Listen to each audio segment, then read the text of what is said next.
afternoon again. Thank you very much for coming. Okay, as a introduction, I would like to talk about the GST, the topic that we are going to talk about today. GST was actually first introduced in France 50 years back. As of 2010, GST is the most widely implemented consumption tax, with 146 countries worldwide adopting some of the GST. In Asia, only 2 countries, beside Malaysia, have yet to adopt GST. Therefore, instead of asking ourselves, why GST, we should ask, why hasn't it been implemented in Malaysia? Since the government first mentioned the introduction of GST, there has been discussion among both government officials and ordinary citizens on its implementation. The government has then drafted the Goods and Service Tax Bill 2009 and has gone through the first reading in Parliament a few years ago. Despite the discussion and news on GST, few know precisely the effect it has on household, but on you and me. Will GST be introduced in this year's budget? How much GST will each household pay? And how much inflation will result from the introduction of GST? We hope that this talk will answer some of these questions. So I would like to now invite Professor Dr. Wu Weng-Tai on stage as the moderator today. Welcome.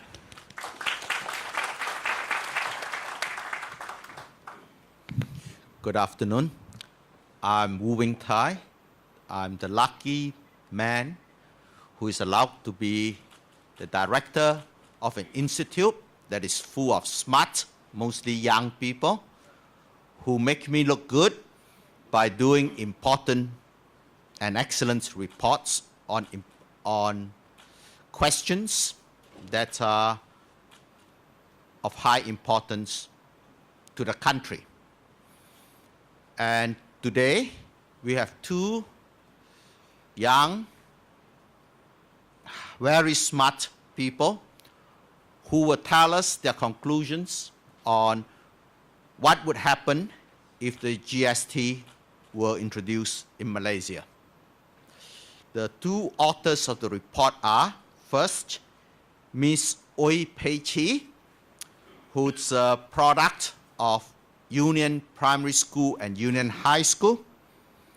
In 2011, she obtained a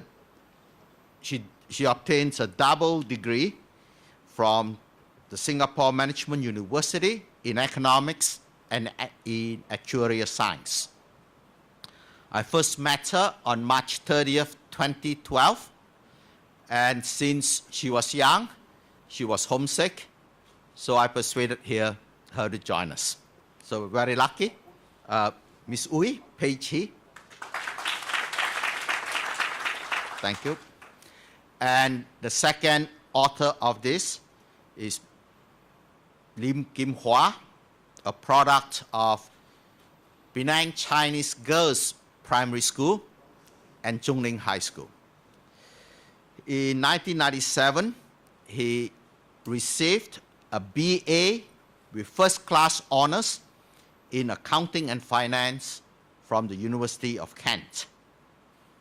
In 2000, he qualified as a chartered accountant.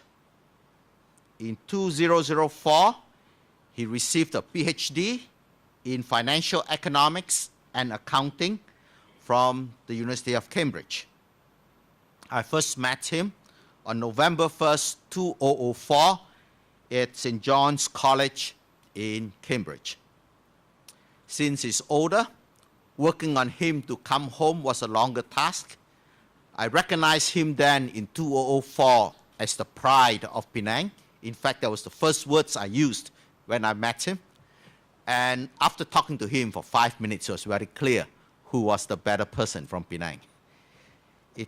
After 8 years of intensive wooing, he has joined the Penang Institute last year. So we have a division of labor. The woman does the hard work, and the man does the salesmanship. So we will now have the report from, from Dr. Lim Kim-Hwa. But before he comes on, I'd like to mention that while the GST is widely adopted in Europe, it is not adopted in the richest country in the world, the United States of America. And within America, there are states with sales tax, which is almost equivalent to a GST, but it is not adopted in 2 of the states, Oregon, and I forgot the others. The reason why the United States does not adopt the GST and some of the states do not adopt the sales tax is because the GST is a highly regressive tax in that the poor pays a higher rate than the rich. Of course, that might be or could be reversed if the government were to limit the application of GST mostly to luxury goods which are consumed by the rich. So in any case, let me not get ahead and steal the thunder from Dr. Lim and Mr. Lim Kim-Hwa. Please come up. Thank you.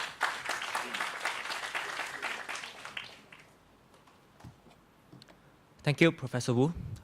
Good afternoon, ladies and gentlemen. Today, I think you came here for obvious reasons of wanting to know some of the issues that I've highlighted in the banner here. So without wasting too much of your time, let me just get straight to the point.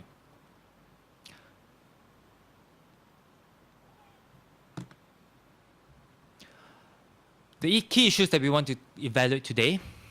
Firstly, do you think that the GST will be implemented in this year's budget?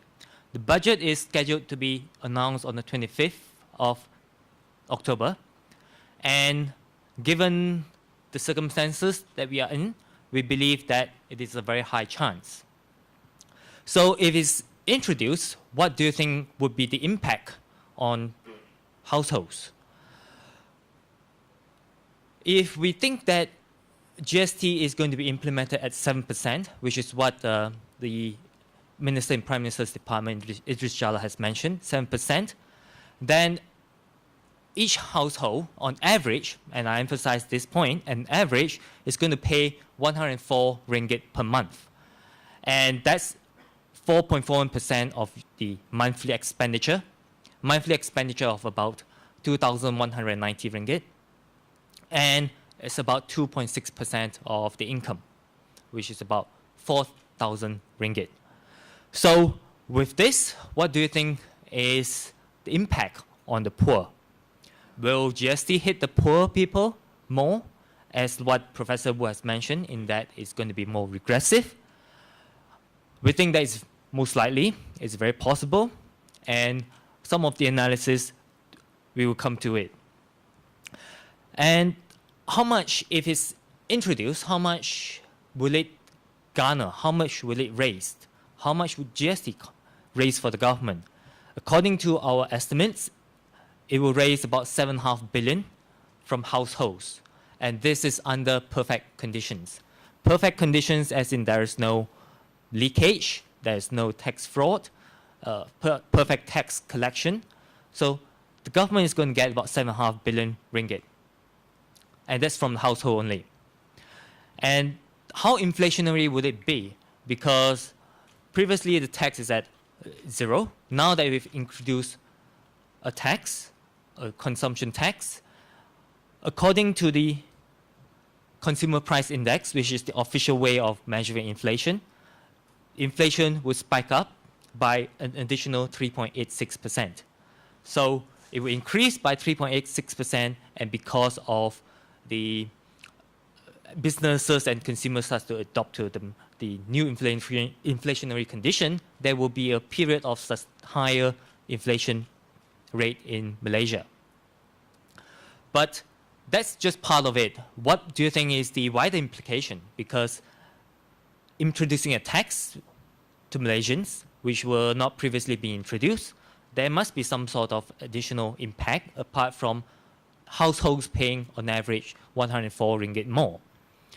We believe that it's going to be creating lower domestic demand, and the important thing here is that because domestic demand has been the main issue, the main factor that is sustaining Malaysia's economy, this would have a big impact on the overall economy of the country. So these are the key issues that we want to highlight, and we want you to be able to leave this talk with. But let me get into the nitty-gritty of why we believe that, first, why we believe that in this budget, there's a high chance that we're going to get GST to be introduced. The first thing is, of course, the easiest point, which is that this is the first budget after the elections. So tax raising is never a popular policy. So the government is going to more likely to introduce a tax in the first budget and get it over with. And the second thing, which is more significant, is that the country has been having fiscal deficits. What I mean by fiscal deficits is that the expenditure of the government exceeds the revenue. So there's more expenditure than revenue, hence there's a deficit for the country, for the fiscal position. And this has been going on since 1998, so it's an issue of it being a structural deficit, which is persisting in the economy irrespective of the economic cycle. And as a result of the high fiscal deficit, which CIMB is estimating it this year at 40 billion ringgit, cumulatively over these 14, 15 years, over these many years, Malaysia has accumulated a high level of debt. So as a country, as a sovereign itself, Malaysia's debt is 519 billion ringgit. And this is the official number from Bank Negara as of second quarter 2013. This excludes any off-balance sheet financing, any government guarantees that the government has given to GLCs, to Prasarana, to any other institution within the government sphere. And this is officially what the country would have, 519 billion. And over time, the Malaysian household has accumulated a lot of debt, and that's 80.5% of the GDP as of last year. So the significance of this point is that the level of debt as a country and as a household is pretty high in Malaysia. The country owes 590 billion. The households as a whole also owe quite a lot of money. So any effect of interest rate would have a very significant effect on the country, because the country owes a lot of money and households also owe a lot of money. So if we couple this with the issue of in the macro sphere, in America, since 2008, the Federal Reserve in America has reduced interest rates substantially. And currently, the rate is 2.6%.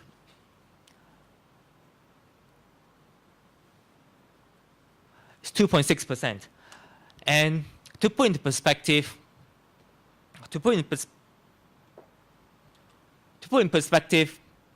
the average between 1999 and 2008 is 4.7%. So this current number, current interest rate, is very, very low compared to historical average. So there have been hints that the US Federal Reserve is going to increase the interest rate in June, and that created a bit of volatility in the financial markets and the equity markets. But you can see why the markets are jittery, are concerned, is because on average, historically has been 4.7%. Now we are at a very historical low. This as an issue is important, but another factor comes in, which is that foreigners as a whole hold a lot of Malaysian debt. 126 billion ringgit worth of Malaysian debt. So out of, if you imagine the country debt as 519 billion, foreigners do actually hold quite an amount of it. And Malaysia has been relying on foreigners to fund the debt over time. And this has created an issue because in July this year, Fitch Rating, which is an international credit rating company, has cut Malaysia's outlook down to a negative. Has cut the outlook to negative. So meaning that if the fiscal position of the country doesn't improve, then there will be a credit rating cut. With such a credit rating cut, then of course foreigners would be more worried about putting money in Malaysia because the credit worthy of the country might not be as secure. So this is significant. And the government, in response to the credit rating cut or warning, is that it came out very strongly and said that the government is committed to rationalizing fuel subsidies and broadening the tax base. So it said it to everyone. So if you say something so strongly, and if you don't introduce GST, then your credibility will be at stake. So with all these 7 factors, so we think that the external factor, which is the credit rating warning, the low interest rates coming to an end in the United States, and the internal factor, which is that the government needs the money to fund the fiscal deficits. So with these 2 predominant strong factors, we believe that GST will be introduced in October this year. Coming back to the issue of foreigners holding Malaysian debt, the Prime Minister has emphasized that majority of Malaysia's debt is held domestically. Indeed, that is true. This graph shows the change in foreigners' holdings in Malaysian debt. It started off in 2005 at 9 billion ringgit, and over time, it has gone up to 126 billion ringgit, and that's as of the latest available data, which is July 2013. What I want to emphasize at this point is that this dip here. There is a dip here because in June 2013, the Federal Reserve said that it's going to taper the quantitative easing, meaning that it might put the low interest rates regime in America to come to an end. So with interest rates in America low interest rates coming to an end, foreigners are more inclined to reinvest perhaps in America. And foreigners have also pulled money out from Malaysia. So you can see from here the dip. And the significance of that is that when the foreigners leave with their money, the borrowing cost increases. How much does it increase? This is the graph of the 10 years interest rate, Malaysian government bond interest rate. And you can see for a long time it has been hovering at about 3.5%. 3.5%. This is after the elections. But since the US Federal Reserve announced that there might be a taper, it has gone up a lot. And this corresponds to the red circle that I've highlighted in the previous slide, that when foreigners withdraw the capital, interest rates in Malaysia increases. So what? If it increases, what's the significance of it? Let's put into perspective, the country debt is 519 billion ringgit. That's exclude any other guarantees and off-balance sheet financing that the government might have. So if you put a 1% higher interest rate, the additional interest payment per year is going to be 5 billion ringgit more. So as these 519 billion ringgit, when you need to roll over the debt, then you would have to borrow at a higher rate. So interest rates in America is currently 2.6%. Previously, it has always been hovering at 4.7%. If it increases more, and if Malaysia has to pay more, then of course the servicing of debt becomes more expensive. That will certainly, of course, cause a drain on the fiscal position of the country. And that's excluding any subsidy effect that the government will have to pay. So with the fiscal deficit getting more and more strained, more and more serious, there is a higher and higher likelihood that the credit rating of the country will be downgraded. And when Malaysia is less creditworthy, people are less inclined to lend to Malaysia. And foreigners is going to take away the money, and the borrowing cost is going to increase. And with higher borrowing costs, it is not only the country that have to pay a higher borrowing cost, it is the corporates. Reason, and you and me, of course. Reason is because the country debt acts as a benchmark to foreigners, to lenders. So if the country can borrow at 3.5%, we, without the revenue base, can never borrow better than 3.5%. So the country debt is the benchmark for Malaysia's cost of borrowing. So if Malaysia's cost of borrowing increases, then corporates would need a lot more money to borrow, and of course that would slow down the economy. And with slower economy, the tax revenue is going to be less, and we can easily get to a vicious circle. This is just almost within Malaysia. But overhanging all this is the issue of low interest rates in America coming to an end. So if low interest rates come to an end, there will be a big sucking power of capital away from Malaysia, whether it's domestic capital leaving Malaysia to invest overseas, or overseas capital investing in Malaysia.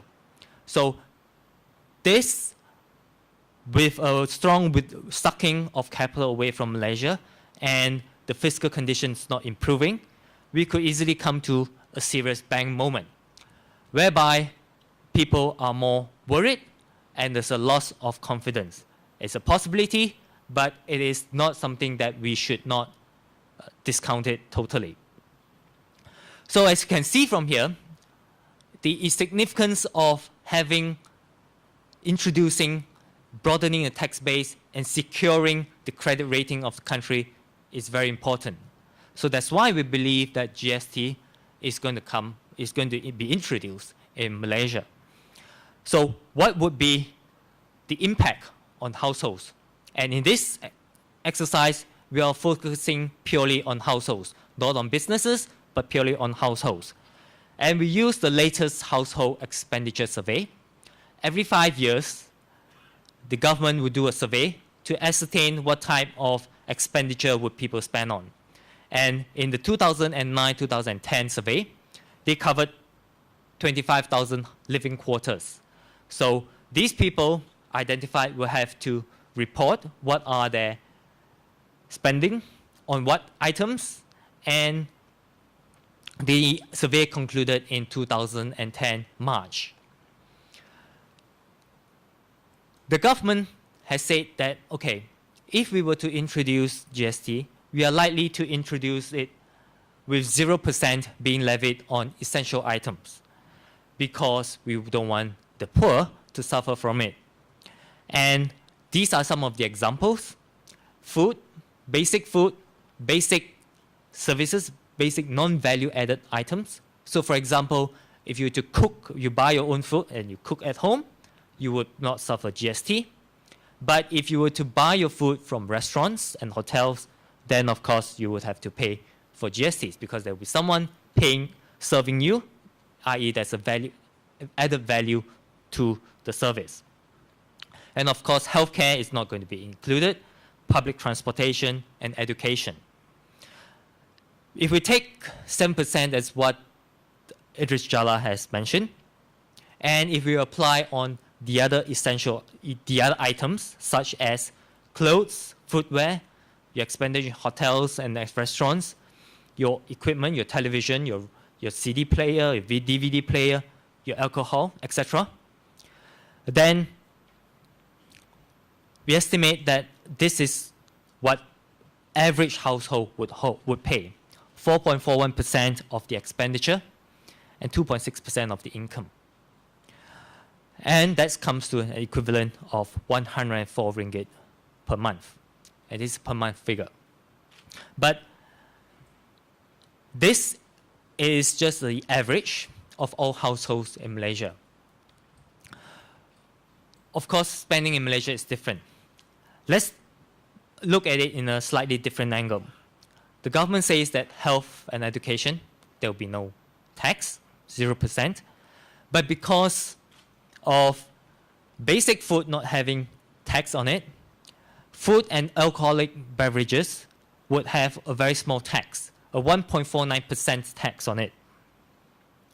And housing, water, electricity, etc. would have 1.66%.